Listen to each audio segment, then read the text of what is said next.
नमस्कार दोस्तों, मैं कुंवर सिंह और हमारे YouTube चैनल उदय पथ में आपका स्वागत है। आज मैं आज़ादी के शहीदों को अपनी पंक्तियों से याद करूंगा। हमारी पंक्तियों में कमी जरूर हो सकती है, लेकिन हमारे भाव में, शहीदों के प्रति जो भाव है, जो सम्मान है, उसमें कोई कमी नहीं आएगी। मेरी पंक्तियां उन शहीदों के लिए जो आसमान में उड़े तो थे, लेकिन जमीन पे आने का कोई प्रमाण नहीं मिला। उन शहीदों के लिए जो इस देश की आजादी के बाद पूर्णमासी की रात नहीं देखे, इस देश की आजादी की चांदनी रात नहीं देखे, बल्कि गुलामी की काली अमावस रात में अपनी जिंदगी की आखिरी सांसें इस देश के नाम कर गए। दोस्तों, लोग कहते हैं कि आज़ादी बड़ी किस्मत से मिली है, लेकिन मैं नहीं मानता कि आज़ादी किस्मत से मिली है। जब इतिहास को पढ़ा जाए तो ये जिक्र कहीं नहीं मिलता कि आज़ादी हमें किस्मत से ही मिली होगी। अब मैं अपनी पंक्तियों पे आता हूं। बर्दाश्त नहीं सुनना हमको, किस्मत से आज़ादी पाई है। गंवारा नहीं मानना हमको, शांति से आज़ादी आई है। बर्दाश्त नहीं सुनना हमको, किस्मत से आज़ादी पाई है। गंवारा नहीं मानना हमको, शांति से आज़ादी आई है। कितनी माँओं ने अपने बेटे की दे दी कुर्बानी, कितनी बहुओं ने अपने सिंदूर मिटाने की ठानी।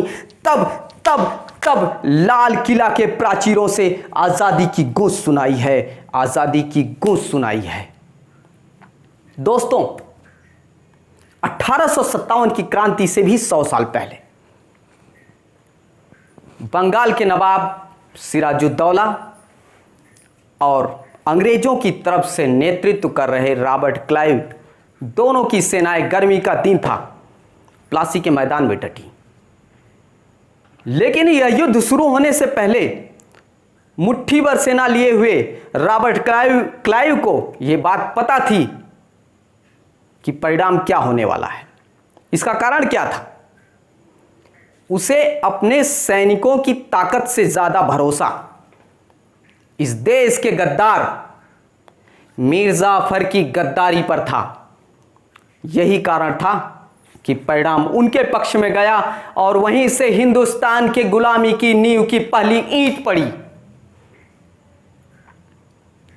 दोस्तों, गुलामी कोई आसमान से गिरी हुई आफत नहीं थी।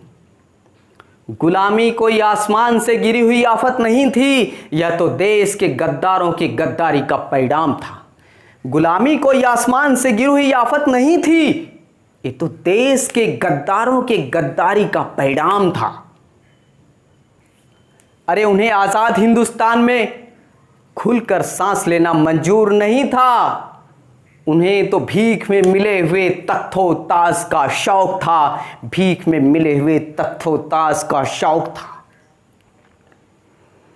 दोस्तों, सत्ता दो तरीके की होती है। पहली, जो देश के खिलाफ साजिश करता या देशद्रोही या देश को तोड़ने वालों के खिलाफ परेशानी पैदा करती है, एक ऐसी सत्ता होती है, उन्हें नस्तो नाबूद करती है। एक प्रकार की सत्ता और होती है जो देश में ही रहती है, लेकिन वो देशद्रोहियों और ऐसे लोगों को राजनैतिक संरक्षण देती है, जिसमें वो फलते फूलते हैं और देश के खिलाफ नई नई साजिशें रचते रहते हैं। तो अब मैं अपनी आखिरी पंक्तियों पर आऊंगा और यहीं से मैं अपनी पंक्तियों को विराम दूंगा। सत्ता के भिखारी और सत्ता के प्यासे सुन लो, धोखा सन 57 साजिशें 47 की पढ़ लो। सत्ता के भिखारी और सत्ता के प्यासे सुन लो, धोखा सन 57 साजिशें 47 की पढ़ लो।